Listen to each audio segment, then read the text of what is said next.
Bien-aimé, je bénis le Seigneur pour la grâce qu'il nous accorde encore de venir te parler cette semaine de ce que Jésus-Christ a fait pour toi. Nous ne cesserons jamais de te dire que quand tu es juste, ça veut dire que tu es chrétien. Quand tu es chrétien, tu es juste. Et l'apôtre de Dieu dit dans le livre de Jacques que la prière efficace du juste a une grande efficacité. Qu'est-ce que ça veut dire? Ça veut dire que quand le juste parle, quand le juste prie, Dieu entend et Dieu se lève.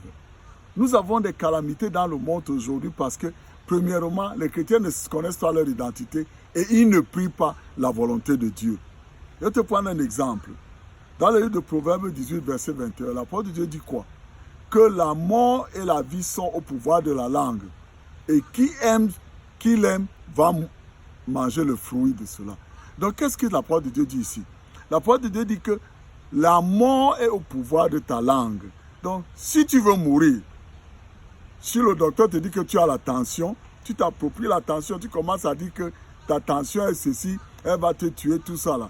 Si le docteur, si c'est peut-être dans ta famille, il y a les gens qui ont cette maladie, toi-même tu ouvres ta bouche, tu commences à dire que oh, la maladie là, c'est la maladie de la famille et tout et tout. Non, ce n'est pas comme ça. Quand tu es chrétien, tu es une nouvelle créature.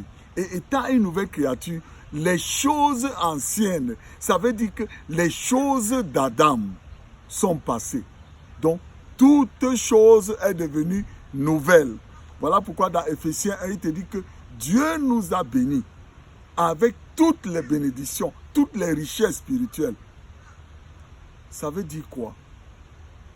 Ta guérison, ta prospérité, la vie que Dieu a préparée pour toi est en esprit. Dieu est esprit. Et Dieu attend que tu décrètes ce que Jésus-Christ a fait pour toi dans ce monde. Ok, je vais te donner un exemple que tu vas regarder cette semaine. Disons que tu es allé à l'hôpital. On te dit que tu as une maladie. Tu prends le rapport du docteur. Tu regardes le rapport du docteur. Tu le juges selon Romains 8, verset 2, qui dit que la loi de l'esprit de vie en Jésus-Christ m'a libéré de la loi du péché et de la mort. La maladie est sous la loi du péché et la mort. Et l'Esprit de Dieu, l'Esprit qui a ressuscité Jésus entre les morts, est du côté de la vie. Alors si tu choisis la vie, tu vas dire que ok, Seigneur, je te remercie pour ce rapport.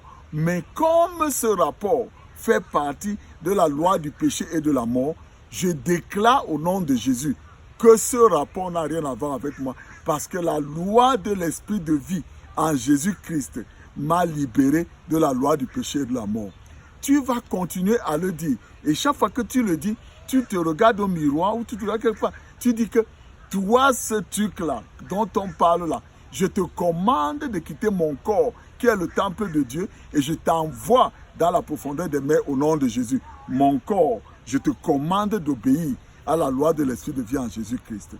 Donc tu vois, quand tu le fais, plus tu le fais, le Seigneur te guérit. Plus tu le fais, Jésus te guérit. Et quand tu es guéri, tu vas voir, des changements vont se manifester dans ta vie et tu seras plus que vainqueur dans tout ce que tu fais. Donc tu vois, la base de tout ce que je te dis, c'est que Jésus a payé passé, présent et futur ton bien-être. Mais il est dans ta bouche. Je prie que le Seigneur te bénisse cette semaine. Et si tu n'as pas encore fait de Jésus ton sauveur personnel, dis-lui aujourd'hui, Seigneur Jésus, je t'accepte comme mon sauveur personnel et je reçois de toi la vie que tu as payée pour moi. Je reçois ton esprit, qu'il habite en moi. Que le Seigneur te bénisse cette semaine. Partout où tu vas, je te couvre avec le sang de Jésus. Que les bénédictions du Seigneur te conduisent dans tout ce que tu fais. Dans tout ce que tu fais, tu es victorieux au nom de Jésus.